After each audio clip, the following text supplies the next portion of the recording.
Well, the rising number of overdose deaths has triggered the creation of a new support group in our area. I sat down with the man who organized the group to help the survivors of what he calls a very different kind of death.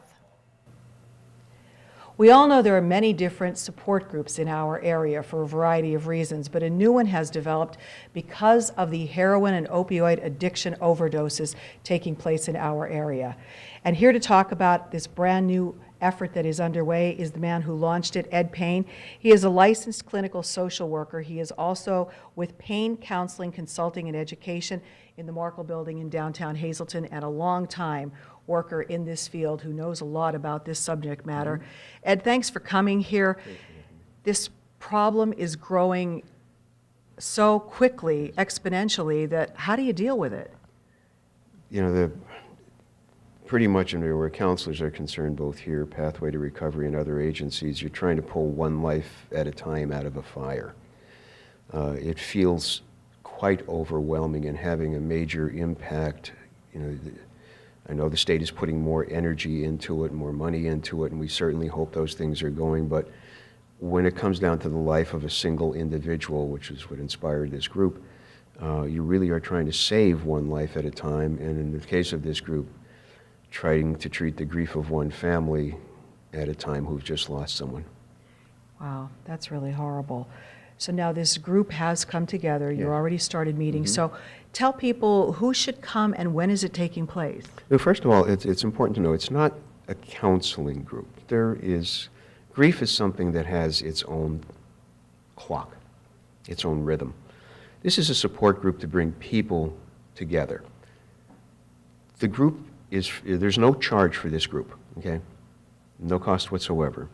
And we meet now on Wednesday evenings at 7 p.m. in my office.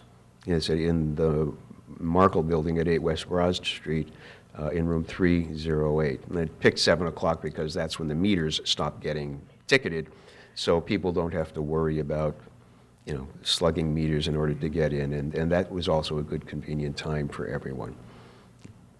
Now, you also said that there's a book you've been recommending that maybe people who aren't ready to come to the group, or maybe they could pick up this book, it might help them. It's widely available, and the book is called When a Child Dies from Drugs. The two parents who authored it had lost their daughter, again, after one of those protracted prayers, pleading, arguing.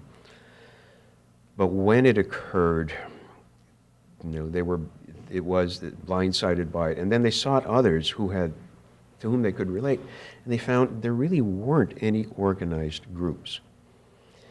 And so they began reaching out, and they formed a chapter of a group called GRASP, the first one, GRASP, and it's for survivors of overdose deaths, and it needs to be founded by someone the chapter needs to be founded by someone who has had such a loss. So the additional purpose of this group is to get a local chapter of GRASP formed in Greater Hazleton so that parents can come, parents and other loved ones, friends, boyfriends, girlfriends, classmates, can have a place to go just to be with one another for support. So the other outcome I'm hoping for this group is from GRASP. For the group that met, the losses were so recent. Within weeks of this first group, there were people who had lost someone. So it's a little premature for them to be going, they just need to process what happened right now. It's a meeting in my office, and at some point I suspect we're going to outgrow the space. But my office number is 570-436-7022. All right, well, very good. If you are interested in survivors of overdose support group, please contact Ed, get involved. You could pick up the book that he recommended as well, and we hope you'll come back and talk to us later on to let us know how this group is going. Anytime, and thank you. Ed Pane.